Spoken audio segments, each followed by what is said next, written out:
Cuando entré por la puerta trasera de la corte, siguiendo a mi hijo con sus muletas, el juez se congeló en medio de su frase.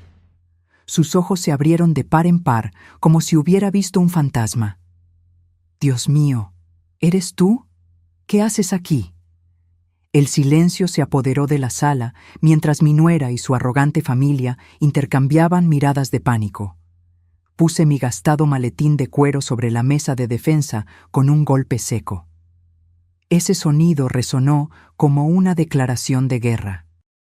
Pero antes de seguir, confirma si ya estás suscrito al canal y escribe en los comentarios. ¿Desde dónde estás viendo este video? Nos encanta saber hasta dónde están llegando nuestras historias. 3 meses antes, jamás hubiera imaginado volver a un juzgado. Mi vida se había transformado en una rutina tranquila. Cocinar para mi hijo Miguel y mi nieta Sofía. Cuidar de nuestro pequeño jardín y ocasionalmente ayudar con la contabilidad de algunos negocios del barrio. Siempre fui solo Doña Elena para todos en el vecindario.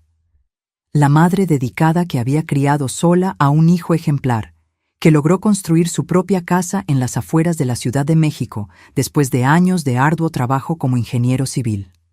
Todo cambió una tarde de jueves. El teléfono sonó mientras preparaba la cena. El capataz de la obra donde Miguel trabajaba estaba del otro lado, con la voz ahogada. «Doña Elena, ocurrió un accidente. Miguel se cayó de un andamio. Está en el hospital. Venga rápido». El mundo se vino abajo. Lo dejé todo y corrí al hospital, con el corazón a punto de salírseme del pecho. Cuando llegué, encontré a Miguel acostado en una cama, consciente, pero con los ojos vacíos. El médico me explicó la situación con una frialdad que me dio escalofríos. Miguel nunca volvería a caminar normalmente. Sus piernas habían sufrido daños graves. En el mejor de los casos, lograría moverse con muletas por el resto de su vida. Carla, mi nuera, estaba a su lado. Al principio, parecía estar lidiando bien con la situación. Abrazaba a Miguel, acariciaba su cabello y prometía que todo estaría bien. Pero a medida que los días se convertían en semanas y las semanas en meses, vi su comportamiento cambiar gradualmente. Las visitas al hospital se hicieron más cortas y espaciadas. Las llamadas telefónicas disminuyeron. Cuando Miguel finalmente regresó a casa, ella no estaba allí para recibirlo. Llegué con él en el taxi. Tuve que cargarlo sola hasta el cuarto que improvisé en la planta baja. Todo para ahorrarle la humillación de no poder subir las escaleras de la propia casa que construyó con tanto orgullo. «Mamá, ¿dónde está Carla?», fue su primera pregunta al entrar en casa. Llamó diciendo que necesitaba resolver algunas cosas, pero pronto estará aquí. Mentí, porque no tenía el valor de decirle que no contestaba mis llamadas desde hacía 2 días. Carla apareció tarde en la noche. Entró sin hacer ruido, pero yo estaba despierta en el sillón junto a la cama de Miguel. Cuando me vio, su mirada fue de pura irritación. «Pensé que ya te habrías ido a tu casa», dijo ella con frialdad. «Esta también es mi casa ahora. Miguel necesita cuidados constantes», respondí con calma, aunque por dentro mi sangre hervía. Los días que siguieron fueron una tortura. Carla no se esforzaba por ocultar su desprecio por la nueva condición de Miguel. Salía frecuentemente. Volvía tarde oliendo a perfume caro que yo sabía que mi hijo no había comprado. Sofía, mi nieta de apenas 7 años, notaba la tensión y se refugiaba cada vez más en mí, como si sintiera que su pequeño mundo se estaba desmoronando. Una tarde, mientras Miguel dormía, escuché a Carla hablando por teléfono en la cocina. Su voz era baja, pero yo podía escuchar perfectamente. «Sí, ya hablé con el abogado. El divorcio no será un problema. Él está prácticamente inválido ahora. Sí, la casa es lo más importante. Conseguiremos al menos la mitad, tal vez más. No, la suegra no sabe nada». Mi corazón se heló. La casa que Miguel construyó ladrillo a ladrillo, ahorrando cada centavo de su sueldo por años, estaba en riesgo. el lugar donde le prometí que nunca seríamos desalojados, donde finalmente sintió la seguridad que no tuvimos durante toda su infancia, cuando vivíamos de renta en renta después de que su padre nos abandonó. Contuve mi rabia y decidí observar más. En los días siguientes, noté a Carla tomando fotos de muebles, documentos, haciendo anotaciones sobre todo en la casa, como si estuviera preparando un inventario. Hablaba frecuentemente con alguien por teléfono, siempre saliendo al patio para que no la escucháramos. Entonces, una mañana de domingo, lanzó la bomba durante el desayuno. «Miguel, necesitamos hablar», dijo ella, poniendo un folder sobre la mesa. «Esto ya no está funcionando. Quiero el divorcio». Miguel dejó caer la taza que sostenía. Sus ojos, ya tristes por meses, se llenaron de una desesperación que me partió el alma. «Carla, ¿por qué? Sé que estoy diferente, pero sigo siendo el mismo hombre. Aún puedo ser un buen esposo, un buen padre». Su voz se quebró. «No es eso», ella cortó fríamente. «Ya no siento lo mismo desde hace mucho tiempo. El accidente solo aceleró lo inevitable». Luego, mirándome directamente con una sonrisa cínica, añadió: «Y claro, según mi abogado, la casa tendrá que ser vendida. Es un bien adquirido durante el matrimonio. Tengo derecho a la mitad». El rostro de Miguel palideció aún más. La casa era todo para él, su mayor orgullo, la prueba concreta de que había cumplido la promesa hecha a mí cuando aún era adolescente. «Un día, mamá, tendremos una casa que nadie podrá quitarnos». Esa noche, después de que Sofía durmió, encontré a Miguel llorando silenciosamente en el balcón, agarrado a sus muletas como si fueran lo único que lo mantenía en pie. «Mamá», susurró, «¿qué voy a hacer? Esta casa es todo lo que tengo para dejarle a Sofía». Me senté a su lado y sostuve su mano. Por un momento, volví en el tiempo y vi a mi niño de 10 años, llorando después de que su padre nos abandonó. La misma expresión desamparada, el mismo temblor en los labios. «Miguel, esta casa fue comprada antes de tu matrimonio», dije firmemente. «Tengo los documentos que lo prueban. Carla no tiene derecho a ella». Él me miró sorprendido. «¿Estás segura, mamá?» «Absolutamente. Y más aún». Dudé, pero sabía que era hora de revelar algo que mantuve oculto de él por décadas. «Yo sé cómo luchar por esto en el tribunal». A la mañana siguiente, Carla apareció con un hombre de traje caro y maletín de cuero. Lo presentó como el doctor Renato, su abogado. Se sentaron en la sala con la arrogancia de quien ya tenía la victoria garantizada. El abogado esparció papeles sobre la mesa y comenzó a explicar cómo sería el proceso de divorcio, cómo la casa sería evaluada y vendida, cómo Sofía quedaría bajo custodia primaria de Carla, considerando la condición actual del padre. Miguel se hundía cada vez más en el sillón, sus manos temblando sobre las muletas. Antes de que yo pudiera decir algo, Sofía entró en la sala. Había escuchado todo detrás de la puerta. «No quiero irme con mami. Quiero quedarme con papi y la abuela», gritó ella, corriendo a los brazos de Miguel. El rostro de Carla se contorsionó de rabia. «Sofía, no seas ridícula. Tu padre ya no puede cuidarte. Míralo. Apenas puede cuidarse a sí mismo». Esas palabras fueron como una puñalada en el corazón de Miguel. Sus ojos se llenaron de lágrimas y abrazó a Sofía como si fuera la última vez. Fue en ese momento que algo dentro de mí despertó. Algo que yo había enterrado hacía más de 30 años. Me levanté, caminé hasta mi cuarto y volví con una caja de madera antigua. Dentro de ella, un broche dorado en forma de balanza, aún brillante a pesar de los años. «Doctor Renato», dije con una calma que me sorprendió incluso a mí misma, «creo que usted está cometiendo un grave error. Esta casa fue adquirida por mi hijo antes del matrimonio. Tengo todos los documentos que lo comprueban». El abogado sonrió con desdén. «Señora, con todo respeto, la jurisprudencia actual considera bienes adquiridos incluso poco antes del matrimonio como parte del patrimonio común. principalmente si fueron usados como residencia familiar. Eso no es cierto, rebatí con firmeza. El artículo 1659 del Código Civil es bien claro al respecto. Su sonrisa vaciló. ¿Usted entiende de derecho? Puse el broche sobre la mesa. El símbolo de la barra de abogados brilló bajo la luz de la mañana. Más de lo que se imagina. El clima en la sala cambió instantáneamente. El doctor Renato tomó el broche, lo examinó por algunos segundos y luego me miró con una expresión diferente. Ya no había desdén, sino cautela. ¿Esto es suyo?, preguntó él. Fue mío por 20 años, antes de jubilarme. Carla rió nerviosamente. ¿Qué es esto? ¿Algún tipo de farol? ¿Usted es solo una ama de casa que hace pasteles para vender el fin de semana? Miguel me miraba con los ojos desorbitados, como si estuviera viendo a una extraña frente a él. Mamá, ¿de qué está hablando? Tomé el broche de vuelta y lo puse en mi bolsillo.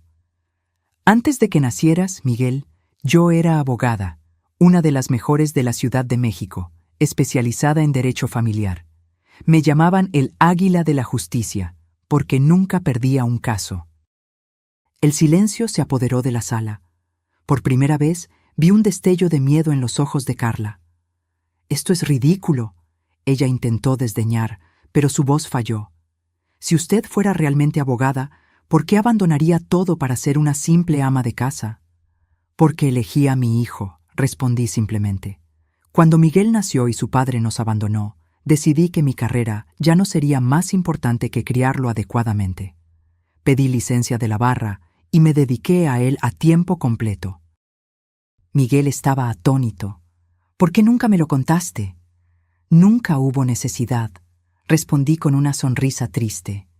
«Quería que me vieras solo como tu madre, no como la abogada que un día fui». Me giré hacia el doctor Renato, que ahora hojeaba nerviosamente sus documentos. «Ahora, doctor, creo que necesitamos revisar todos esos papeles. Y sugiero que comencemos por los documentos de la casa, que tengo guardados y que prueban inequívocamente que fue adquirida por Miguel 2 años antes del matrimonio». Las semanas que siguieron fueron intensas. Carla, al ver que su plan inicial se había desmoronado, cambió de estrategia. Ahora luchaba por la custodia exclusiva de Sofía, alegando que Miguel, en su condición, no podía cuidar adecuadamente de su hija.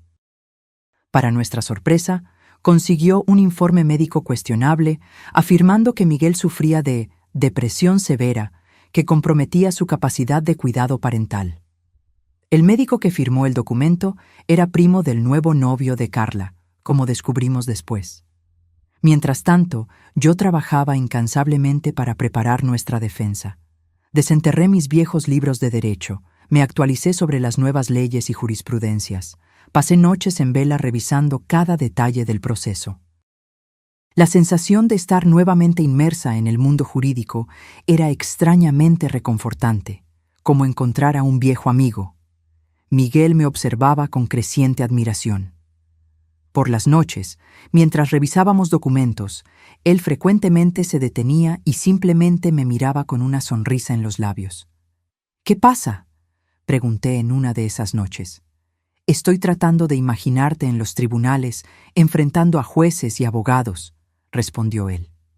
Debió ser increíble. Sonreí, sintiendo una punzada de nostalgia. Fue una parte importante de mi vida, pero nada comparado con criarte. ¿Por qué nunca regresaste? Después de que crecí, pudiste haber retomado tu carrera. Suspiré, mirando la pila de documentos frente a nosotras.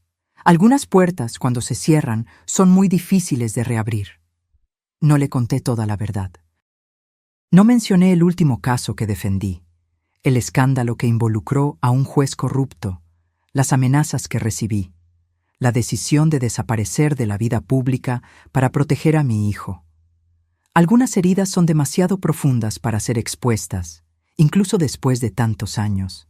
Cada día la audiencia se acercaba. Carla intensificó su campaña contra Miguel. Comenzó a llevarse a Sofía lejos los fines de semana, volviendo con la niña cargada de regalos caros y la cabeza llena de promesas de una vida lujosa si se quedaba con su madre. ¿Sabías que si te vienes a vivir conmigo, tendrás tu propia habitación con televisión? Escuché a Carla decirle a Sofía una tarde en que trajo a la niña de vuelta. Y podemos tener un perrito, el que siempre quisiste. Sofía, a sus 7 años, estaba confundida con toda la situación. Una noche, la encontré llorando en su cuarto. Me senté a su lado en la cama. «¿Qué pasa, mi amor?», pregunté, secando sus lágrimas. «Abuela, mami dijo que papi ya no puede cuidarme porque está enfermo de las piernas. ¿Es eso cierto?». Mi corazón se encogió. «Claro que no, cariño. Tu padre te ama más que a nada en el mundo. Sus piernas están lastimadas, pero su corazón y su cerebro están perfectamente sanos. Y es con ellos que él te cuida, ¿entiendes?». Sofía asintió, pero aún parecía preocupada. «Pero mami dijo que si le digo al juez que quiero quedarme con papi, todos vamos a ser pobres y a perder la casa». Aquello fue como un golpe en el estómago.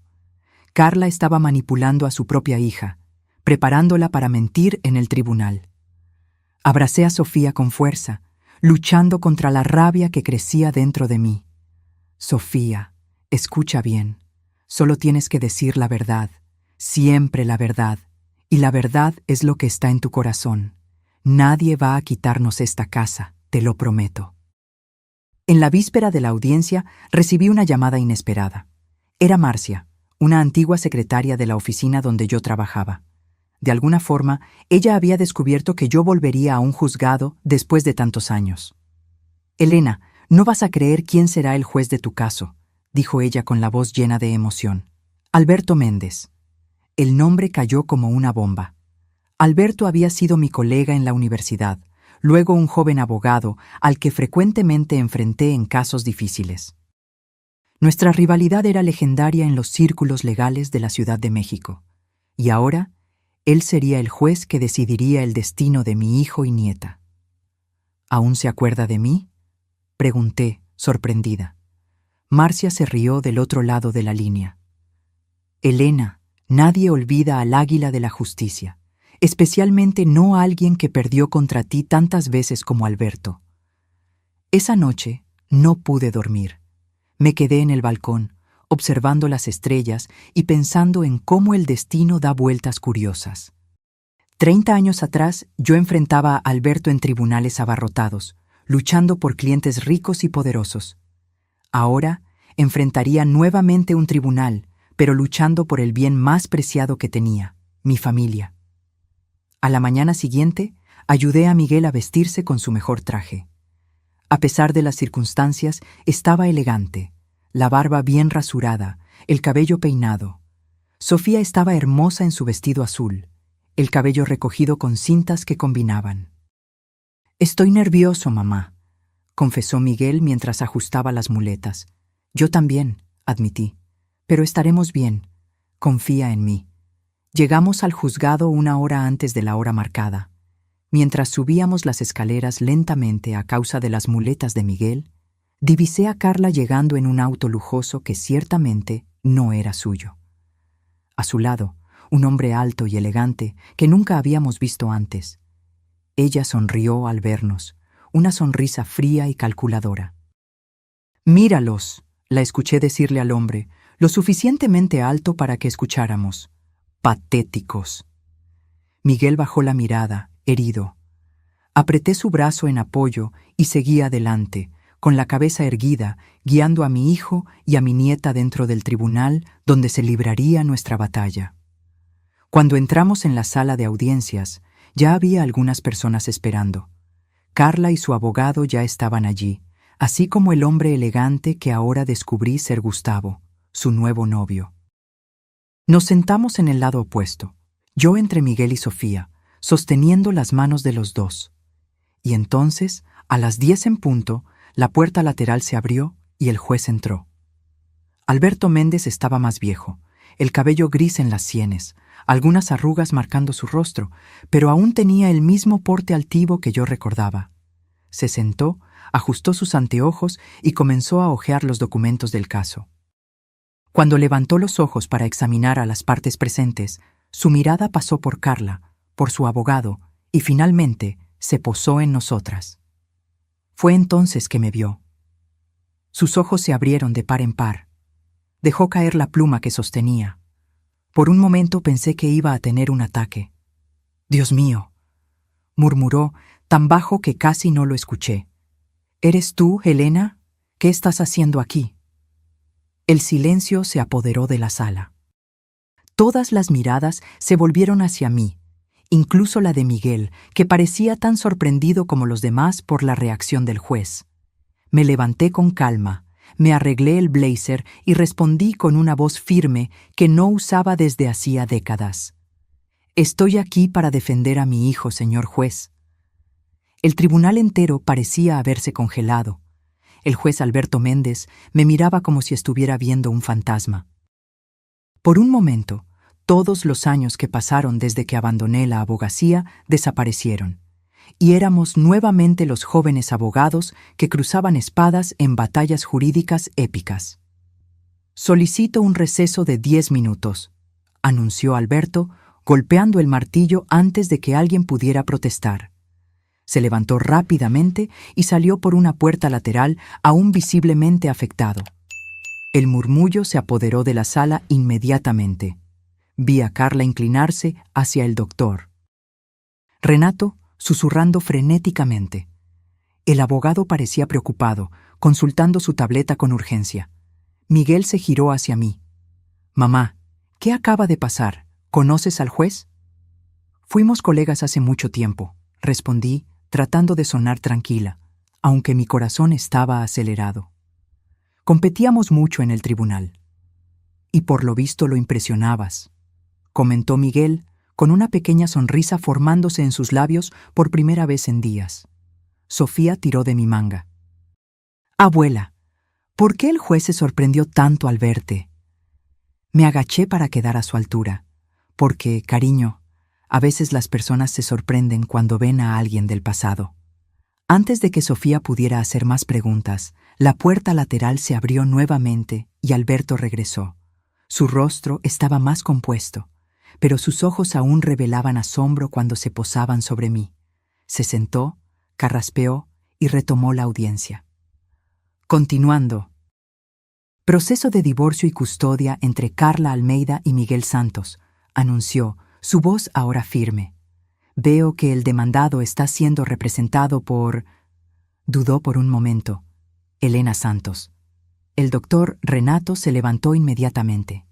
«Señor juez, necesitamos cuestionar la representación legal en este caso. La señora Helena Santos no posee registro activo en la barra de abogados desde hace décadas. No puede actuar como abogada». Alberto me miró, esperando mi respuesta. Me levanté con calma. «Señor juez, estoy aquí como asistente de defensa de mi hijo, no como abogada constituida. El Código de Procedimientos Civiles permite que parientes acompañen y auxilien en casos como este». Alberto asintió. «El pedido es procedente. La señora Helena puede permanecer al lado de su hijo para auxiliarlo en su defensa personal».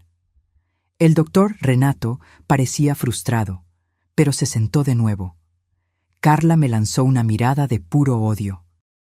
La audiencia prosiguió con el abogado de Carla presentando sus alegaciones. Según él, Miguel estaba incapacitado no solo físicamente, sino emocionalmente para cuidar de Sofía. Presentó el mencionado informe médico cuestionable y testimonios de testigos que afirmaban haber visto a Miguel en estado de profunda depresión, descuidando su propia salud y bienestar. Además, continuó el doctor, «Renato, la casa, aunque adquirida antes del matrimonio, fue sustancialmente modificada y valorizada durante la unión, con inversiones conjuntas de la pareja. Por lo tanto, se configura como bien común a ser compartido». Mientras él hablaba, yo tomaba notas meticulosamente. Cada mentira, cada distorsión, cada manipulación de los hechos era registrada para ser desmentida después. Miguel asistía a todo en silencio, su rostro una máscara de dolor contenido. Cuando llegó nuestro turno, me levanté con una energía que no sentía desde hacía años. Señor juez, comencé, el caso ante su señoría no es solo un divorcio común, sino un intento calculado de destruir la dignidad de un hombre bueno y honesto, cuya única falla fue sufrir un accidente de trabajo. Vi a Alberto levantar ligeramente las cejas. Él siempre apreciaba cuando yo iba directo al grano. En primer lugar, sobre la casa, continué, entregando al oficial de justicia un folder con documentos. Estos son los registros de compra, fechados 2 años antes del matrimonio. Además, todos los comprobantes de pago del financiamiento, hechos exclusivamente con el sueldo de Miguel Santos. El juez examinó los documentos con atención mientras yo continuaba. En cuanto a la alegación de inversiones conjuntas, no hay un solo comprobante de que la señora Carla haya contribuido financieramente a mejoras o modificaciones en la propiedad. Al contrario, tenemos aquí, entregué otro folder, todos los recibos de materiales y mano de obra, nuevamente pagados exclusivamente por Miguel Santos. El doctor Renato interrumpió. Señor juez, el trabajo doméstico de la esposa también debe ser considerado como contribución. Estoy plenamente de acuerdo, respondí antes de que el juez pudiera hablar. El trabajo doméstico debe ser valorado. Sin embargo, tenemos testimonios de 2 empleadas domésticas que trabajaron en la residencia de la pareja durante todo el periodo del matrimonio, pagadas íntegramente por el señor Miguel Santos. La contribución doméstica de la señora Carla fue, como mínimo, limitada. Vi a Carla apretar los puños con rabia. Su rostro estaba rojo. Sobre la custodia, proseguí, el informe médico presentado por la parte contraria fue emitido por un profesional que tiene parentesco de primer grado con el actual compañero de la señora Carla. Solicito que sea desconsiderado por flagrante conflicto de interés y que sea determinada nueva evaluación por perito judicial independiente. Alberto asintió, tomando notas. Parecía impresionado, y eso me dio más confianza para continuar.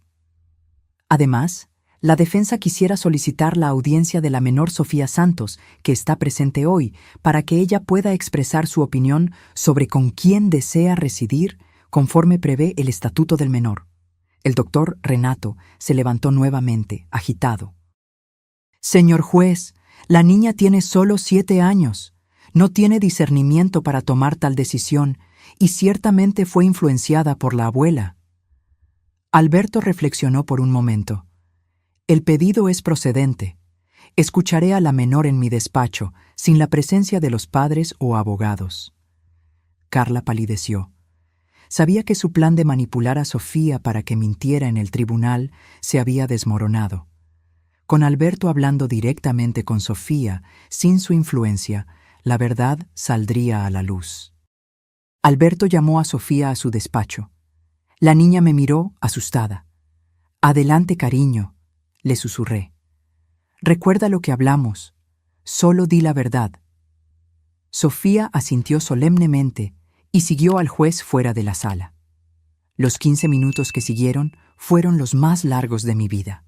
Miguel apretaba mi mano con fuerza, su rostro tenso de preocupación. Del otro lado de la sala, Carla no paraba de cuchichear con su abogado y lanzarnos miradas furiosas. Cuando finalmente la puerta se abrió y Sofía regresó con el juez, la expresión de Alberto era seria, pero había un brillo en sus ojos que reconocí bien. Era el brillo que siempre tenía cuando estaba a punto de hacer justicia. Tras escuchar a la menor, anunció, y analizar cuidadosamente las pruebas presentadas por ambas partes, determino que la guarda provisional de Sofía Santos queda con el padre, señor Miguel Santos, con visitas supervisadas para la madre, señora Carla Almeida, hasta la conclusión de una evaluación psicológica completa de la familia. El rostro de Carla se contorsionó de furia. «¡Esto es un absurdo!», gritó, levantándose bruscamente. «Usted los está favoreciendo porque conoce a esta vieja. Señora Almeida». Alberto golpeó el martillo con fuerza. «Otro comentario como ese y será retirada del tribunal por desacato. Y en cuanto a la casa, determino que permanezca como bien exclusivo del señor Miguel Santos. conforme a la documentación presentada. Miguel dejó escapar un suspiro de alivio tan profundo que pareció venir de su alma. Sofía corrió a abrazarlo, una inmensa sonrisa iluminando su carita que hacía semanas parecía tan triste. Mientras Alberto cerraba la sesión y marcaba la próxima audiencia, me di cuenta de que Carla y su abogado ya se preparaban para salir, derrotados. Antes de que pasaran por la puerta, sin embargo, Carla se giró y nos lanzó una última mirada. «Esto no ha terminado», dijo entre dientes. «Ustedes no saben con quién se están metiendo». Esa amenaza flotó en el aire como una nube oscura. Mientras abrazaba a Miguel y Sofía, sentí un escalofrío recorrer mi espalda. Carla tenía razón en una cosa. Aquello estaba lejos de terminar. Cuando salimos del juzgado, había reporteros esperando. De alguna manera, la noticia de que la legendaria Águila de la Justicia había regresado se había esparcido. Micrófonos fueron empujados en mi dirección, flashes disparados. Protegí a Miguel y Sofía lo mejor que pude, abriéndome paso entre la multitud. «Doña Elena, ¿es verdad que usted regresó a la abogacía después de 30 años? ¿Cómo se siente al enfrentar al juez Méndez nuevamente? ¿Por qué abandonó la carrera en el apogeo del éxito?» Ignoré todas las preguntas, enfocada solo en llevar a mi familia a casa a salvo. Pero cuando finalmente llegamos al auto, una última pregunta me golpeó como una flecha. «Doña Elena, ¿usted cree que el caso Monteiro puede finalmente ser reabierto después de todos estos años?» Me detuve de repente. Mi sangre se heló en las venas. El caso Monteiro. El caso que me forzó a abandonarlo todo. El caso que me hizo temer por la vida de mi hijo. El caso que pensé que estaba enterrado hacía 3 décadas. De alguna manera, el pasado que tanto intenté dejar atrás me había encontrado nuevamente. La mención al caso Monteiro me persiguió el resto del día. Mientras preparaba la cena para Miguel y Sofía, intentaba disimular mi inquietud, pero mis pensamientos estaban 30 años en el pasado. Carlos Monteiro había sido uno de los hombres más poderosos de la Ciudad de México en la década de los 90. Empresario, dueño de constructoras, desarrolladoras y, secretamente, de un imperio de lavado de dinero que se extendía por todo el país. Parecía intocable, protegido por políticos corruptos y jueces comprados, hasta que una joven abogada ambiciosa se cruzó en su camino. Yo. Fue el mayor caso de mi carrera. Representaba a la esposa de Monteiro en su divorcio, una mujer asustada que finalmente había tenido el valor de dejarlo después de años de abuso. Durante la investigación patrimonial, descubrí documentos que incriminaban a Monteiro en una red de corrupción que involucraba a jueces, fiscales y empresarios. Hice lo que creía correcto. Anexé todo al proceso y denuncié a la fiscalía. Lo que siguió fue una pesadilla.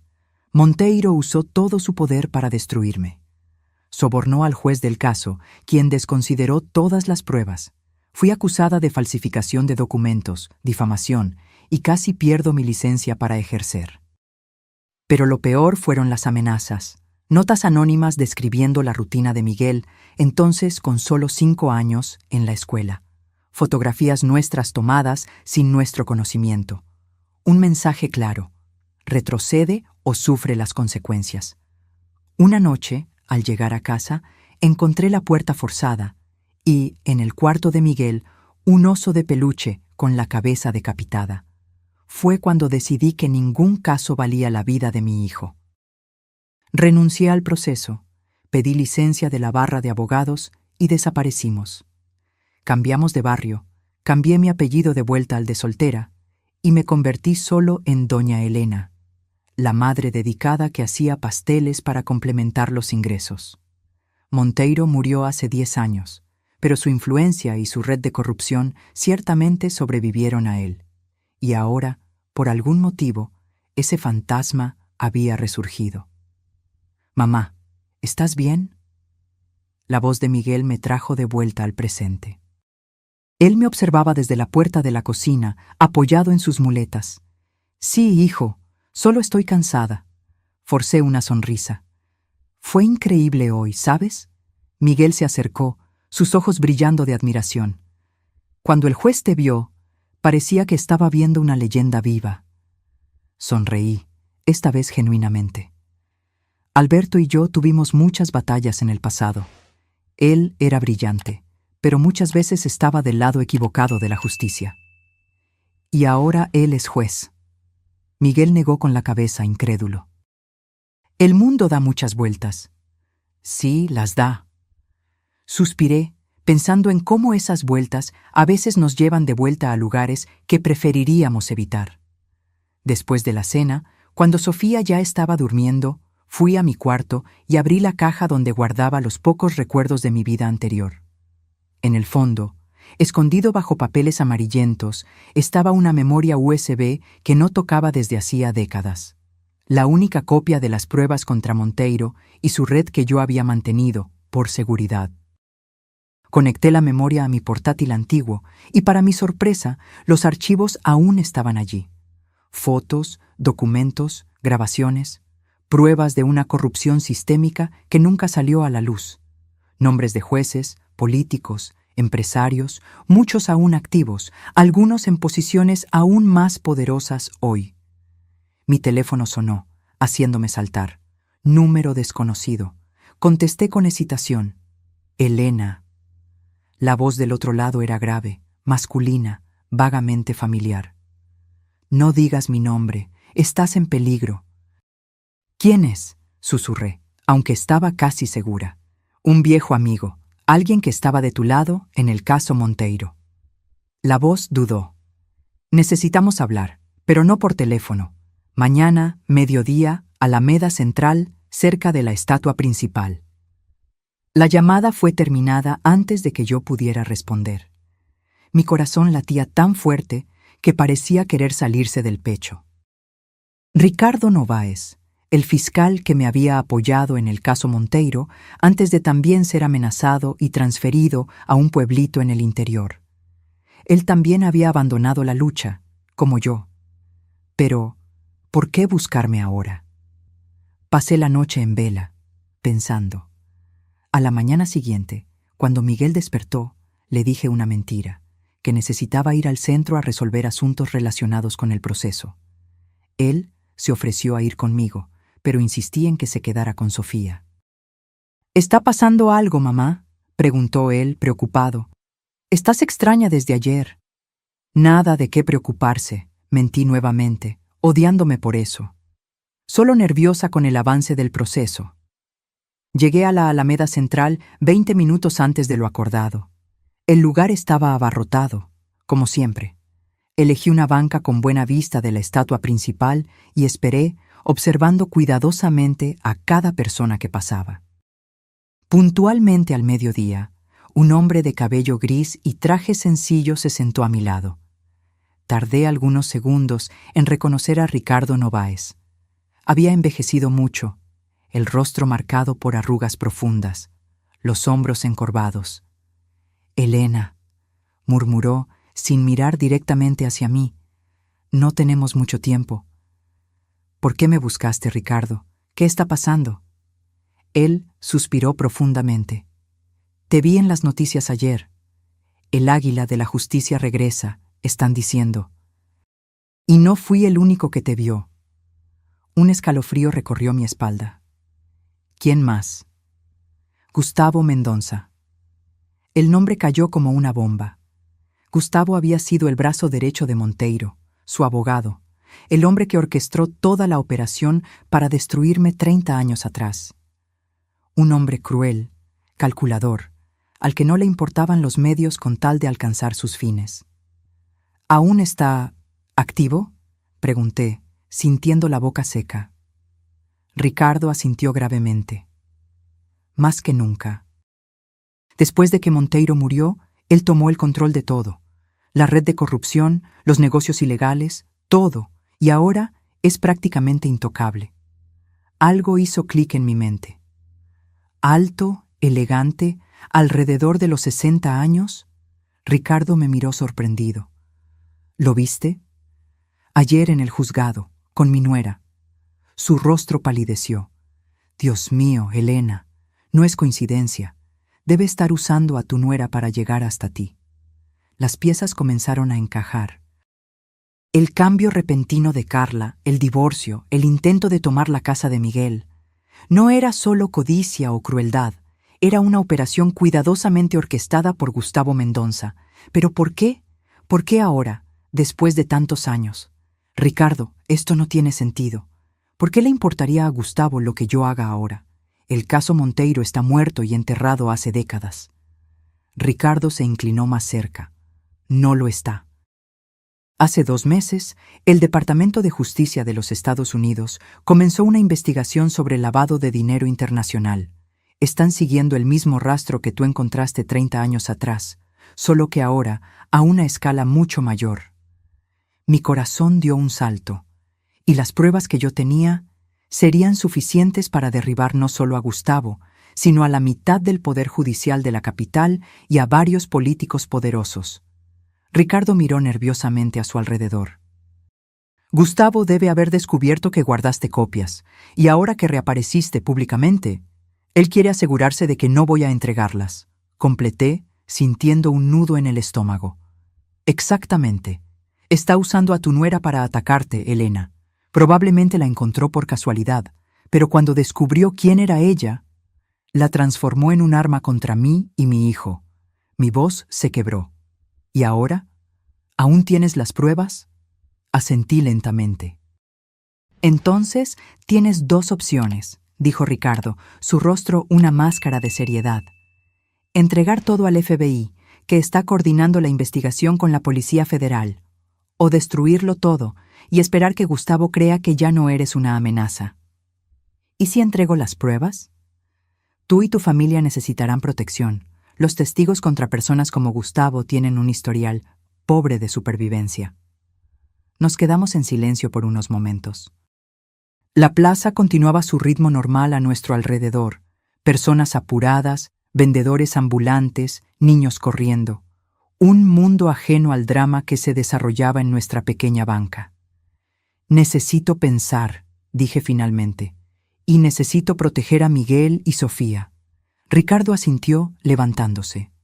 Usa este teléfono para contactarme, dijo, deslizándome discretamente un celular prepago. Es seguro. Y Elena, ten cuidado. Gustavo no es el tipo de hombre que se rinde fácilmente.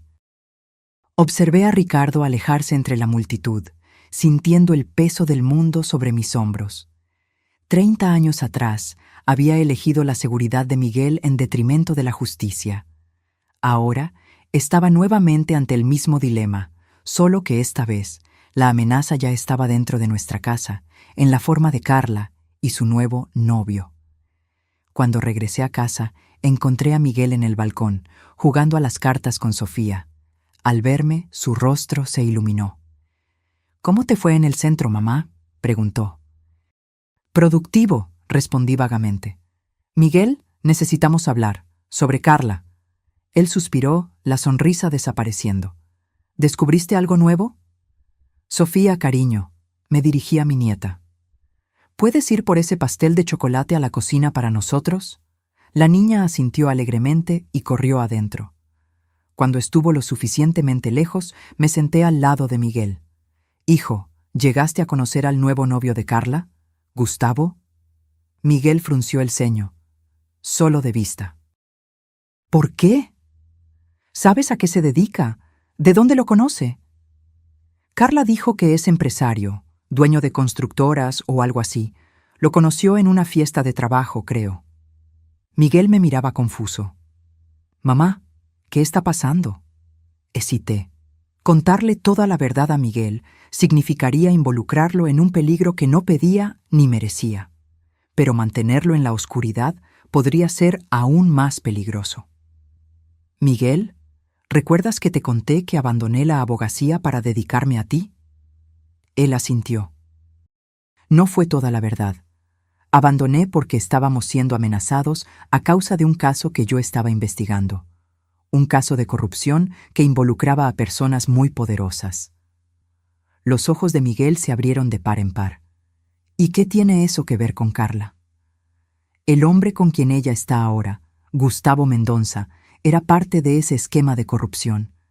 Y creo que él está usando a Carla para llegar hasta nosotros, especialmente ahora que volvía a aparecer públicamente. Miguel palideció. Dios mío, ¿crees que Carla sabe esto? ¿Que ella nos está traicionando conscientemente? Suspiré. No sé, hijo. Puede estar siendo manipulada o puede ser cómplice. De cualquier forma, estamos en peligro. En ese momento, Sofía regresó con un plato de pastel, una sonrisa inocente en su rostro. Miguel y yo intercambiamos una mirada preocupada. Nuestra pequeña familia, que acababa de ganar una batalla en el juzgado, ahora enfrentaba una amenaza mucho mayor.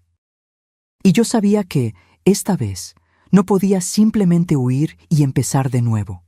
Esta vez necesitaría enfrentar a los fantasmas de mi pasado de una vez por todas. El día siguiente a mi conversación con Ricardo amaneció gris y lluvioso, como si el clima reflejara la tormenta que se formaba en nuestra vida. Después de una noche sin dormir, tomé una decisión. No huiría más. Era hora de enfrentar a Gustavo Mendonça y acabar con esta amenaza de una vez por todas. «Miguel», llamé a mi hijo mientras él tomaba café. «Necesito que tú y Sofía pasen algunos días en casa de la tía Marcia». Miguel me miró perplejo. «¿Por qué? ¿Qué estás planeando, mamá?» «Es solo una precaución», respondí, tratando de sonar casual mientras preparaba el café. «Las cosas pueden complicarse en los próximos días, y prefiero que ustedes estén lejos». Miguel puso la taza en la mesa con fuerza. «Ya no somos niños, mamá. No voy a huir y dejarte enfrentar esto sola». «Miguel, por favor», mi voz falló. «No es por mí, es por Sofía. Ella necesita estar segura». Él dudó mirando a su hija que jugaba inocentemente en la sala. Finalmente, asintió. «Está bien. Llevaré a Sofía con la tía Marcia, pero regresaré de inmediato». «No, tú. No discutas, mamá», me interrumpió, una firmeza en su voz que me recordó a su padre en sus raros momentos de valor. «Tú sacrificaste todo por mí. No voy a dejarte sola ahora». Tragué saliva, sintiendo una mezcla de orgullo y miedo. Mi hijo había crecido más de lo que yo me daba cuenta. Acepté a regañadientes. Después de que Miguel salió con Sofía, fui a mi cuarto y recuperé la memoria USB. La conecté al portátil y comencé a organizar las pruebas metódicamente, como en los viejos tiempos de la abogacía. Separé documentos, fotos, grabaciones, todo lo que pudiera ser útil para la investigación del FBI. Hice copias y las almacené en diferentes dispositivos, incluyendo una cuenta de correo electrónico anónima que creé especialmente para eso. El teléfono prepago que Ricardo me había dado sonó. Era él. «Elena, conseguí contacto con el agente del FBI responsable de la investigación. Quiere reunirse contigo esta noche». «¿Dónde?» «En el Hotel Continental, a las 8 p.m., cuarto 512. Ve sola y no le digas a nadie». «Estaré allí», respondí, sintiendo una mezcla de alivio y aprensión. La tarde pasó lentamente. Miguel regresó según lo prometido, y pasamos las horas siguientes revisando los documentos juntos. Le conté todo sobre el caso Monteiro, sobre las amenazas, sobre por qué realmente abandoné la abogacía. Él escuchó en silencio, sus ojos abriéndose de par en par, ocasionalmente con las revelaciones. «¿Por qué no me lo contaste antes?», preguntó cuando terminé. «Quería protegerte», respondí sinceramente. «Quería que tuvieras una vida normal, sin miedo». Miguel negó con la cabeza, una sonrisa triste en sus labios. «Renunciaste a todo por mí, tu carrera, tu identidad, todo». «Y lo haría de nuevo», respondí, sosteniendo su mano. «Eres lo mejor que me ha pasado en la vida, Miguel». A las 7:30 p.m. salí para encontrarme con el agente del FBI. Miguel insistió en acompañarme hasta el hotel, a pesar de la dificultad con las muletas. Lo dejé en el vestíbulo, prometiendo volver en 1 hora. Subí hasta el 5º piso, mi corazón latiendo fuerte. El pasillo estaba desierto y silencioso. Me detuve frente al cuarto 512 y llamé suavemente. Nadie respondió. Llamé de nuevo, más fuerte. Silencio. Un escalofrío recorrió mi espalda. Algo andaba mal. Intenté el picaporte y, para mi sorpresa, la puerta no estaba cerrada. La abrí lentamente, preparada para retroceder si era necesario. El cuarto estaba oscuro. Tanteé la pared en busca del interruptor y encendí la luz. Lo que vi me hizo congelar. Ricardo estaba tirado en el suelo, un charco de sangre extendiéndose bajo su cuerpo. Corrí hacia él, pero un rápido toque en su cuello confirmó mi temor. No había pulso. Ricardo estaba muerto. Antes de que pudiera procesar el horror de la escena, escuché un ruido detrás de mí. Me giré rápidamente. Gustavo Mendonça estaba parado en la puerta del baño, una sonrisa fría en su rostro envejecido, pero aún cruel. Elena Vieira, dijo lentamente, saboreando mi antiguo nombre. O debo decir, Águila de la Justicia, ¿cuánto tiempo? Me levanté lentamente, manteniendo los ojos fijos en él. No había señal de arma, pero eso no significaba que no estuviera armado. Gustavo, respondí, manteniendo mi voz firme a pesar del miedo. ¿Por qué no me sorprende que estés detrás de todo esto? Él se rió, un sonido áspero y sin humor. Los viejos hábitos son difíciles de abandonar, al igual que las viejas amenazas. Sus ojos se entrecerraron. Debiste haber permanecido olvidada, Elena. Y tú deberías estar en la cárcel, repliqué, junto con todos los jueces y políticos que tú y Monteiro compraron. Gustavo dio algunos pasos por el cuarto, rodeándome como un depredador. Carlos era un visionario, ¿sabías? Construyó un imperio, y cuando murió, me lo dejó todo, excepto un problema. Tú y tus malditas pruebas. ¿Entonces ese es eso? Después de todos estos años, ¿aún temes que yo exponga tus crímenes? No es miedo, Elena. Es prudencia. Los americanos están investigando, husmeando por ahí. Si te encuentran, si descubren lo que sabes. Dejó la frase en el aire. No puedo permitirlo. Di un paso hacia la puerta, calculando mis posibilidades. ¿Qué quieres, Gustavo? Pregunté, ganando tiempo. ¿Las pruebas? Ya no las tengo. Destruí todo hace años. Sus ojos brillaron peligrosamente. Ambos sabemos que eso es mentira, Elena. Siempre fuiste demasiado meticulosa como para no tener un seguro. Se acercó más. ¿Dónde están las pruebas? Lejos de tu alcance, respondí. Y si algo me sucede, serán entregadas automáticamente a las autoridades. Era un farol, pero mi única oportunidad. Gustavo dudó, sopesando mis palabras. Siempre la misma jugadora inteligente, murmuró. Pero olvidas que ahora tengo una ventaja que no tenía antes. ¿Cuál? Tu hijo y tu nieta. Su sonrisa se ensanchó al ver el pánico en mi rostro. Oh, no te preocupes, están bien, por ahora. Pero vas a entregarme todas las pruebas, o la próxima persona en el suelo será tu precioso Miguel. Mi sangre se heló. Si los tocas, eso depende enteramente de ti, Elena. Sacó un celular del bolsillo. Una llamada, es todo lo que necesito hacer. Estaba acorralada. Si entregaba las pruebas, no habría garantía de que Gustavo nos dejaría en paz. Ciertamente me mataría, como mató a Ricardo. Pero si me negaba, Miguel y posiblemente Sofía estarían en peligro inmediato. En ese momento, escuché un ruido en el pasillo. Pasos, voces. Gustavo también escuchó y se giró rápidamente hacia la puerta. Fue el momento de distracción que yo necesitaba. Con un movimiento rápido que no sabía que aún poseía a mis 60 años, avancé sobre él. No era una mujer fuerte, pero la adrenalina y la desesperación me dieron fuerza suficiente para empujarlo contra la pared. Su celular cayó al suelo. Lo pateé lejos y corrí hacia la puerta. Gustavo se recuperó rápidamente y vino detrás de mí, agarrando mi brazo con fuerza. «¡No vas a ir a ninguna parte!», gritó, su rostro contorsionado de rabia. Luchamos brevemente. Yo intentaba soltarme mientras él intentaba arrastrarme de vuelta al cuarto. Fue cuando escuché una voz familiar. «¡Suelta a mi madre!».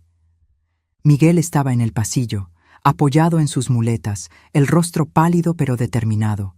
A su lado, para mi completa sorpresa, estaba el juez Alberto Méndez. Gustavo se congeló, sus ojos abriéndose de par en par al ver a Alberto. «Méndez», susurró, «¿qué demonios estás haciendo aquí?» Alberto avanzó, su postura imponente a pesar de la edad, haciendo lo que debía haber hecho 30 años atrás Mendoza. Mi conciencia finalmente habló más alto que mi miedo. Por un momento, no entendí lo que estaba pasando. Entonces, la realidad me golpeó.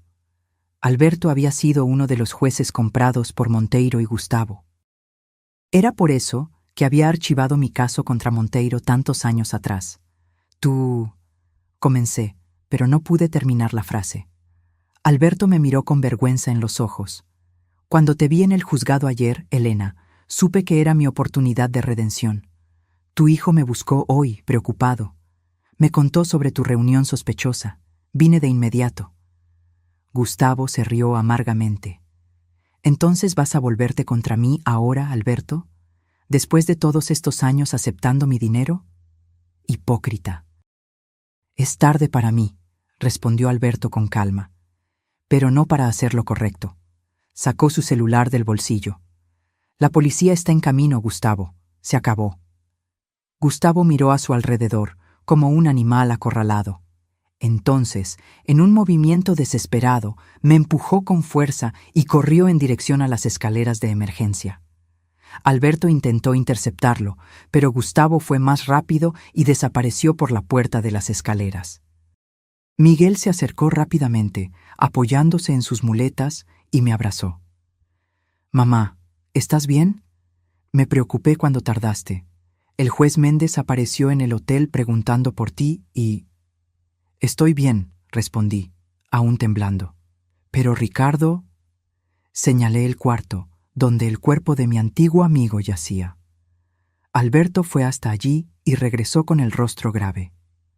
«Necesitamos llamar a la policía de inmediato. Y tú necesitas contar todo, Elena, todo». En los minutos siguientes, el hotel se llenó de policías. Fuimos llevados a la delegación, donde pasé horas prestando declaración, entregando las pruebas que había guardado por tanto tiempo, explicando cada conexión, cada crimen que había descubierto 3 décadas atrás. El delegado que me escuchaba parecía cada vez más atónito con las revelaciones. «Señora Elena», dijo finalmente, «esto es mucho más grande de lo que imaginábamos. Voy a necesitar involucrar a la Policía Federal y a la Fiscalía, y usted y su familia necesitarán protección». Miré a Miguel, que había permanecido a mi lado durante toda la declaración, y sentí una ola de amor y gratitud por su apoyo. Aún herido, aún enfrentando sus propios desafíos, él estaba allí, fuerte como una roca. «¿Qué sucede ahora?», pregunté al delegado. «Gustavo Mendoza ya está en la lista de buscados. Todas las salidas de la ciudad están siendo monitoreadas. No irá lejos». Hizo una pausa. «En cuanto a su nuera, Carla, necesitaremos interrogarla, determinar su nivel de implicación». Miguel suspiró pesadamente. «Ella probablemente no sabía nada, ¿verdad, mamá? Era solo una pieza en el juego de Gustavo». Puse mi mano sobre la suya. «Probablemente, pero eso no excusa lo que te hizo, hijo». Cuando finalmente fuimos liberados, ya era madrugada, policías nos escoltaron hasta casa, donde 2 agentes se quedarían de guardia hasta que Gustavo fuera capturado. La casa parecía extrañamente vacía sin Sofía, pero yo estaba aliviada de que ella estuviera a salvo con Marcia. Miguel y yo nos sentamos en el balcón, demasiado exhaustos para dormir, aún procesando todo lo que había sucedido. «Siento que te estoy conociendo de nuevo, mamá», dijo Miguel suavemente.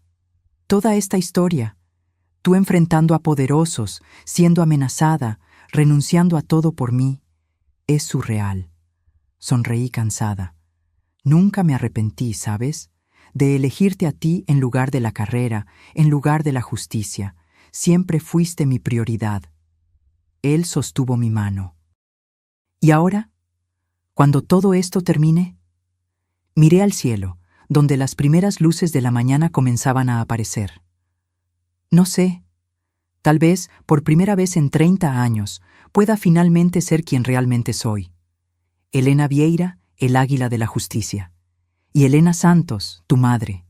Ambas, sin tener que esconder una de ellas. Miguel sonrió. Me gusta esa idea. Sofía adorará saber que su abuela es una especie de superheroína retirada. Me reí, sintiendo un peso salir de mis hombros. El peligro aún no había pasado, pero por primera vez en décadas sentí esperanza verdadera. No solo de sobrevivir, sino de vivir plenamente, sin miedo, sin secretos, y, tal vez, de finalmente hacer justicia. Los días que siguieron fueron un torbellino. La noticia de la detención del juez Alberto Méndez, que se entregó voluntariamente para colaborar con las investigaciones, y la cacería de Gustavo Mendonça acapararon los titulares de todos los periódicos.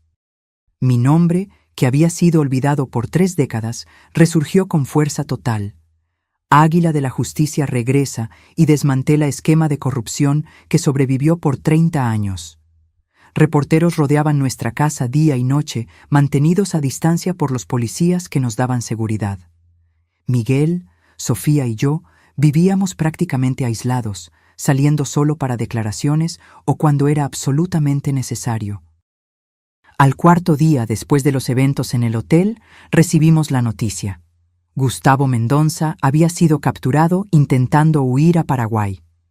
La ola de alivio que sentí fue indescriptible. Por primera vez en días, dormí sin pesadillas. A la mañana siguiente, fui llamada para una declaración formal en la Policía Federal. Allí, encontré un equipo de investigadores mexicanos y 2 agentes del FBI que habían volado especialmente a la Ciudad de México después de que las pruebas que proporcioné llegaron a Washington. Señora Vieira, dijo el agente americano, un hombre de mediana edad con acento marcado. Las pruebas que usted conservó son el eslabón que faltaba en nuestra investigación. Usted acaba de ayudarnos a desmantelar una de las mayores redes de lavado de dinero de las Américas. 30 años después, comenté con una sonrisa triste, supongo que más vale tarde que nunca. La delegada de la Policía Federal, una mujer de mirada firme llamada Doctora Renata, añadió: basándonos en sus pruebas y en la colaboración del juez Méndez, ya conseguimos órdenes de arresto para 3 magistrados, 2 fiscales y un senador. Esto es solo el comienzo. ¿Y qué hay de Carla?, pregunté, pensando en Miguel y Sofía. Mi nuera. La doctora Renata consultó algunas anotaciones. Se comprobó que ella no tenía conocimiento de las actividades criminales de Gustavo Mendonça. Él la manipuló como hizo con tantos otros. Sin embargo, hizo una pausa, mirándome directamente. Las grabaciones que usted proporcionó, donde ella instruye a la menor a mentir en el tribunal, configuran delito de alienación parental. Responderá por ello. Asentí, con sentimientos encontrados. No le deseaba mal a Carla, a pesar de todo. Había herido a Miguel profundamente, intentado quitarnos nuestro hogar, pero en el fondo era solo otra víctima de Gustavo, manipulada por promesas de una vida lujosa. Cuando regresé a casa esa tarde, encontré a Miguel y Sofía en el balcón. Mi nieta corrió a abrazarme tan pronto me vio.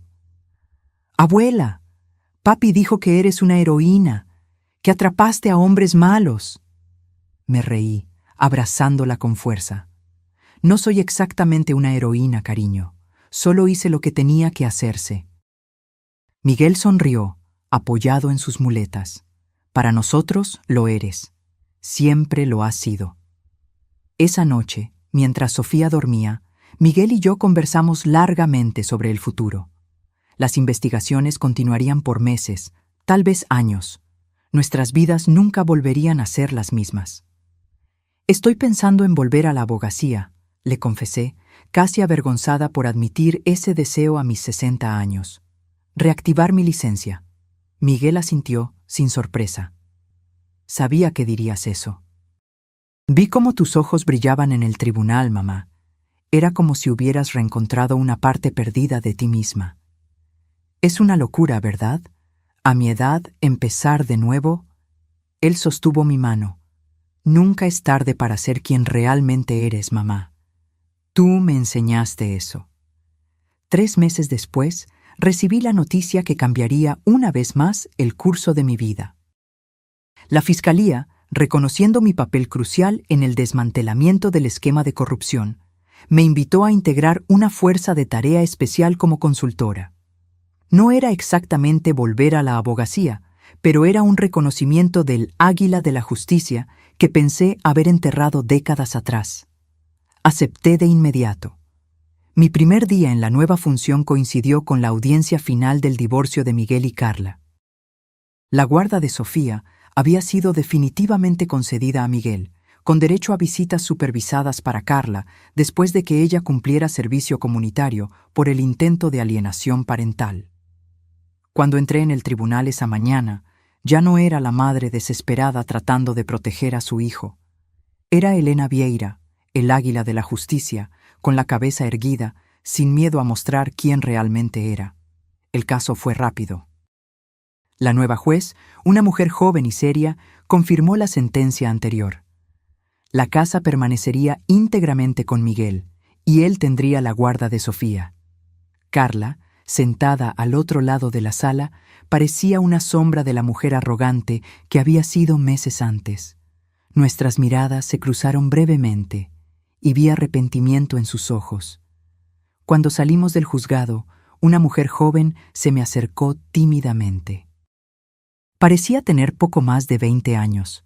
Cargaba un folder lleno de papeles y me miraba con admiración mal contenida. «¿Señora Vieira?» Disculpe molestarla. Mi nombre es Julia. Soy estudiante de Derecho y... Bueno, su historia me inspiró profundamente. Ella dudó, nerviosa. Estoy escribiendo mi tesis sobre mujeres que desafiaron sistemas corruptos en la justicia mexicana. ¿Usted aceptaría concederme una entrevista? Miré a aquella joven, viendo en ella el reflejo de lo que yo había sido décadas atrás.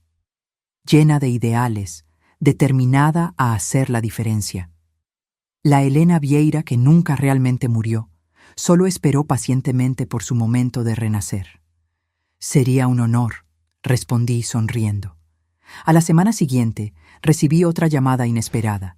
Era la barra de abogados, invitándome a dar una conferencia sobre ética jurídica para nuevos abogados. Al colgar, sentí una emoción que no experimentaba desde hacía mucho tiempo. Propósito renovado. Miguel notó el cambio en mí de inmediato. Mientras cenábamos, comentó: «Pareces más joven, mamá. Tus ojos están diferentes». «¿Cómo que diferentes?» «Vivos, brillantes, como si hubieran recuperado algo que perdieron hace mucho tiempo». Sonreí sabiendo que él tenía razón. «Sabes, por 30 años viví solo como tu madre, y fue la mejor parte de mi vida, no me malinterpretes.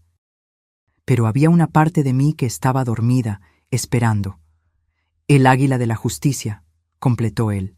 «Sí, y ahora por primera vez siento que puedo ser las dos, tu madre y la abogada que siempre fui en el fondo de mi corazón, sin tener que elegir, sin tener que sacrificar una por la otra».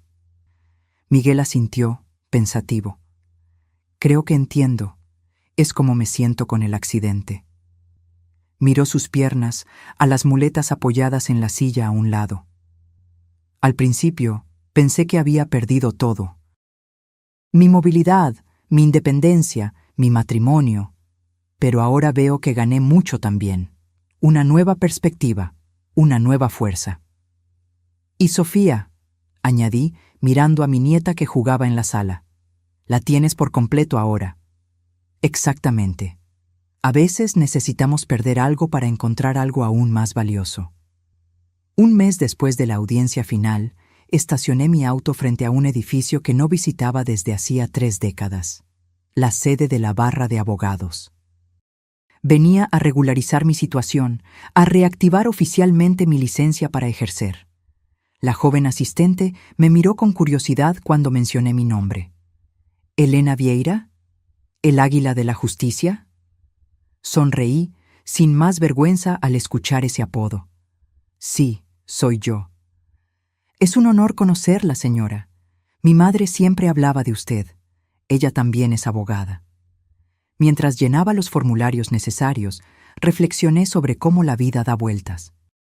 30 años atrás, dejé este lugar con el corazón pesado, creyendo que nunca volvería. Hoy, regresaba no como una derrotada, sino como una sobreviviente. De camino a casa, me detuve frente a la obra donde Miguel había sufrido su accidente. El lugar ahora albergaba un edificio comercial casi concluido. Pensé en cómo aquella tragedia había desencadenado una serie de eventos que, aunque dolorosos, acabaron liberándonos. A Miguel del matrimonio tóxico con Carla y a mí de los fantasmas del pasado. Cuando llegué a casa, Sofía corrió a mi encuentro con un dibujo en la mano. «Mira lo que hice en la escuela, abuela». Era un dibujo infantil de una mujer con capa, volando como un águila sobre una ciudad. En letras de colores, ella había escrito «Mi abuela, la superheroína». Mis ojos se llenaron de lágrimas.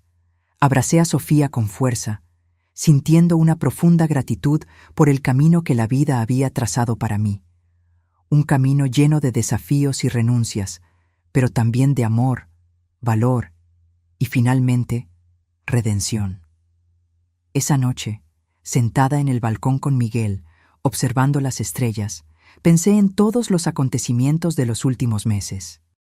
En cómo aquel momento en el tribunal, cuando el juez me reconoció con asombro, había sido el punto de inflexión para una nueva fase de mi vida. «¿En qué estás pensando, mamá?», preguntó Miguel, notando mi silencio. «En lo curioso que es el destino», respondí. Cuando entré en aquel tribunal por primera vez, estaba aterrorizada, pero al mismo tiempo había una parte de mí que sabía que era hora de dejar de huir, de enfrentar mi pasado de una vez por todas. ¿Y valió la pena? Lo miré, mi hijo, mi mayor orgullo, y más allá de él, a la sala donde Sofía dormía tranquilamente. Nuestra casa, nuestro hogar seguro, permanecía intacto. Y dentro de mí, el águila de la justicia volaba de nuevo, libre después de décadas de reclusión. «Cada segundo», respondí con convicción, «cada segundo». 1 año había pasado desde aquella primera audiencia que cambió nuestras vidas para siempre. El verano llegó con fuerza total a la Ciudad de México, transformando nuestros días en una sucesión de cielos azules y noches estrelladas. Nuestra casa, que casi perdimos, se convirtió en un símbolo de nuestra resistencia, de nuestra capacidad de superar las mayores adversidades. Miguel progresó significativamente en la fisioterapia. Aunque aún usaba un bastón para distancias mayores, lograba caminar sin apoyo dentro de casa, para alegría de Sofía, que celebraba cada pequeño avance como si fuera una gran victoria. En cuanto a mí, Elena Vieira, el águila de la justicia, renací de las cenizas como un ave fénix. Mi colaboración con la fuerza de tarea de la Fiscalía llevó a la detención de más de 20 personas involucradas en el esquema de corrupción. Jueces, abogados, empresarios, ninguno escapó cuando las pruebas que guardé por 30 años salieron a la luz, complementadas por las declaraciones de Alberto Méndez y otros que decidieron colaborar a cambio de reducción de pena. Gustavo Mendonça fue condenado a 30 años de prisión por homicidio, corrupción activa, lavado de dinero y asociación delictuosa. Su imagen en el tribunal, cabizbajo y derrotado, contrastaba con el hombre arrogante que me había amenazado en el hotel aquella fatídica noche. En una mañana de sábado particularmente calurosa, yo preparaba el desayuno cuando el timbre sonó. Miguel, que leía el periódico en el balcón, me miró con una ceja levantada. No esperábamos visitas. Al abrir la puerta, me congelé. Carla estaba parada en el umbral, pálida y visiblemente más delgada que la última vez que la había visto en el tribunal. Vestía ropa sencilla, sin los adornos lujosos que solía lucir cuando aún estaba casada con Miguel. «Elena», dijo, la voz temblorosa, «sé que no tengo derecho a estar aquí, pero necesitaba venir». Hesité. Una parte de mí quería cerrarle la puerta en la cara, después de todo el sufrimiento que causó a Miguel y Sofía. Pero otra parte Tal vez la abogada en mí, que siempre buscó la verdad por encima de todo, quería escuchar lo que tenía que decir. «Adelante», dije finalmente, abriendo espacio. Ella dio 2 pasos hacia adentro y se detuvo, insegura. Sus ojos recorrieron la sala, deteniéndose en las fotos familiares, en los juguetes de Sofía esparcidos, en las muletas de Miguel apoyadas en una esquina, rara vez usadas ahora. Miguel apareció en la puerta del balcón, apoyado en su bastón. Su rostro se transformó al ver a Carla, no en rabia o rencor, como yo esperaría, sino en una serenidad sorprendente. «Carla», dijo, sin emoción. «¿Qué haces aquí?» Ella respiró hondo, como si reuniera valor. «Vine a pedir perdón, a ustedes 2. Sé que probablemente no lo merezco, pero necesitaba intentarlo». Le señalé el sofá. «Siéntate». Ella obedeció, las manos temblando ligeramente al posarse en el bolso gastado que cargaba. Miguel se sentó en el sillón de enfrente y yo me posicioné a su lado, protectora como siempre. «Terminé mi servicio comunitario la semana pasada», comenzó Carla, mirando sus propias manos. «Fueron 6 meses trabajando con niños con discapacidad, niños como Miguel quedó después del accidente». Ella levantó los ojos, llorosos. Al principio lo odiaba. Pensaba que era injusto tener que estar allí por culpa de ustedes, pero entonces algo cambió. Vi a esos niños, algunos en situaciones mucho peores que la tuya, Miguel, y aún así felices, determinados, llenos de vida. Vi a sus padres, cómo luchaban a diario, cómo se dedicaban. Su voz se quebró. Y me di cuenta de lo horrible que fui, lo egoísta y cruel que fui cuando más me necesitabas. Miguel permaneció en silencio, su rostro una máscara impenetrable. Carla continuó. Cuando conocí a Gustavo, estaba vulnerable, resentida con la vida, con el accidente, con todo. Él me mostró un mundo de lujo, de facilidad.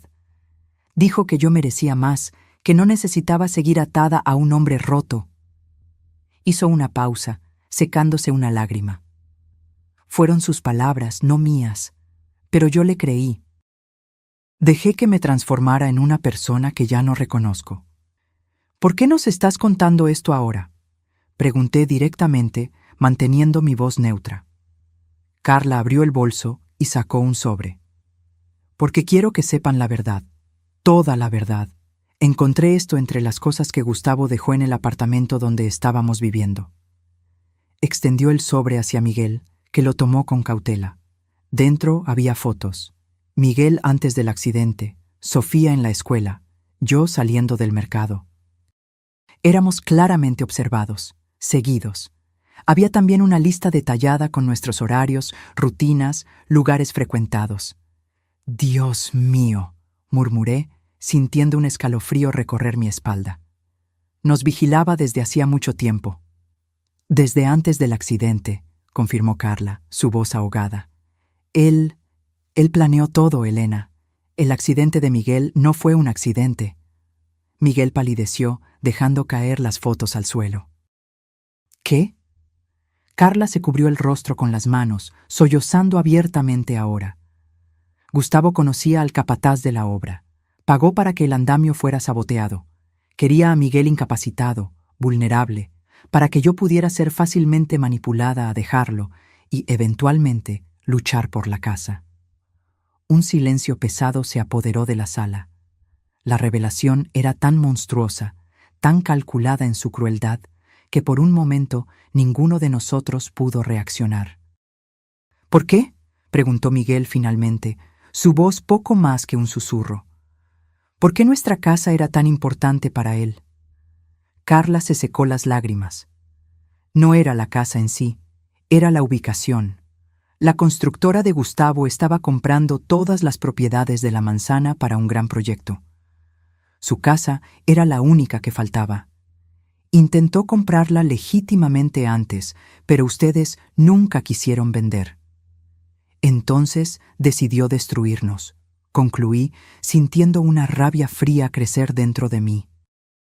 Herir a Miguel, manipularte a ti, todo para conseguir un pedazo de tierra. Carla asintió, avergonzada. Cuando lo descubrí, fue como despertar de una pesadilla. Me di cuenta de que había sido usada, que había traicionado a las personas que un día amé, por nada. Miguel se levantó, apoyándose en el bastón, y caminó hasta la ventana. Su perfil contra la luz del sol parecía esculpido en piedra. ¿Por qué no llevaste esto a la Policía Federal de inmediato?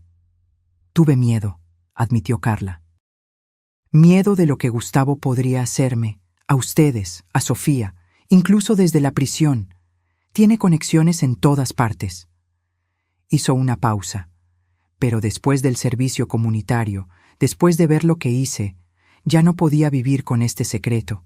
Necesitaban saber la verdad. Miré las fotos esparcidas en el suelo. Cada imagen era una prueba de la obsesión enfermiza de Gustavo, de su determinación en destruirnos, pero también eran prueba de que él había fallado. Estábamos allí, aún juntos, aún de pie. ¿Qué quieres de nosotros, Carla?, pregunté directamente. ¿Perdón? ¿Reconciliación? Ella negó con la cabeza. No estoy aquí pidiendo nada, solo pensé que merecían saber la verdad. Dudó, luego añadió en voz baja.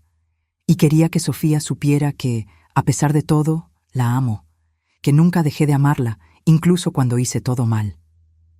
Miguel finalmente se giró de la ventana. Su rostro estaba sereno, aunque sus ojos reflejaban el dolor de la traición recién descubierta. Sofía está en casa de una amiga hoy, pero podemos hablar sobre un nuevo arreglo para tus visitas, sin supervisión tal vez. Carla lo miró con sorpresa. ¿Después de todo lo que hice? ¿Después de lo que acabo de contar? Fuiste manipulada, respondió Miguel con calma. Como todos lo fuimos, de una forma u otra. La diferencia es que tuviste el valor de admitir tus errores y buscar redención. Me miró.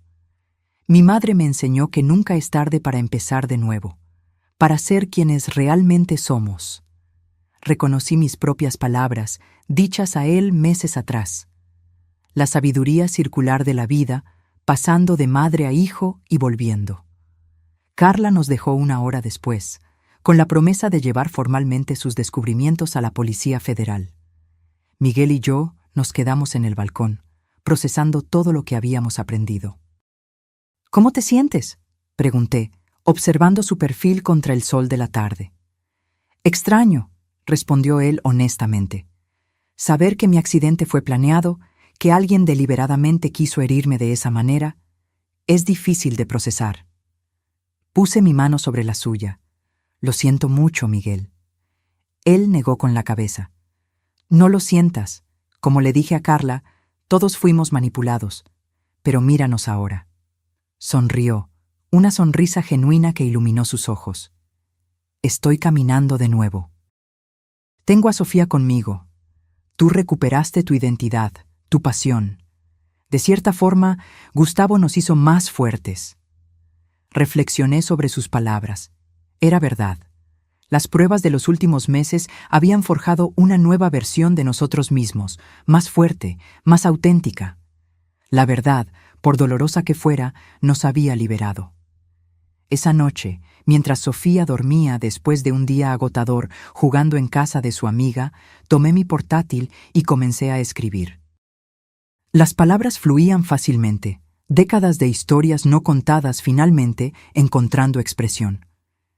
¿Qué estás escribiendo?, preguntó Miguel, deteniéndose detrás de mí. Mis memorias, respondí. La historia del Águila de la Justicia, del caso Monteiro hasta ahora. Él sonrió.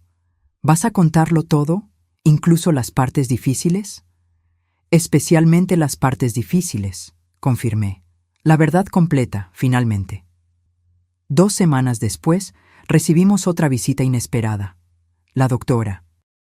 Renata, la delegada de la Policía Federal, vino personalmente a informarnos que, basándose en las pruebas proporcionadas por Carla, Gustavo Mendonça enfrentaría nuevas acusaciones, intento de homicidio contra Miguel y conspiración. No volverá a ver la luz del día, garantizó. El imperio que construyó se está desmoronando por completo. Cuando se preparaba para irse, me entregó un sobre oficial. La Fiscalía quisiera oficializar su posición en la Fuerza de Tarea, señora Vieira. Ya no como consultora, sino como fiscal especial para casos de corrupción. Su experiencia y conocimiento son invaluables para nosotros. Miré el sobre, sorprendida y emocionada.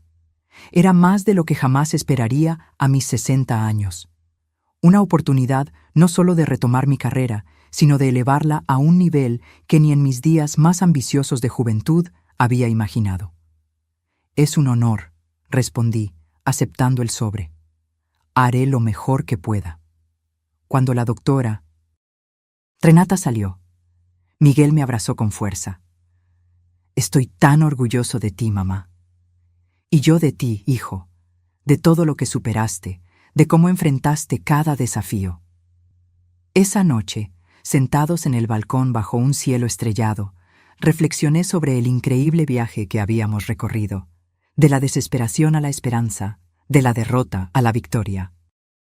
Pensé en la joven abogada que fui un día, tan determinada a cambiar el mundo, en la madre que renunció a todo para proteger a su hijo, y ahora en la mujer que finalmente encontraba el equilibrio entre esas dos partes de sí misma.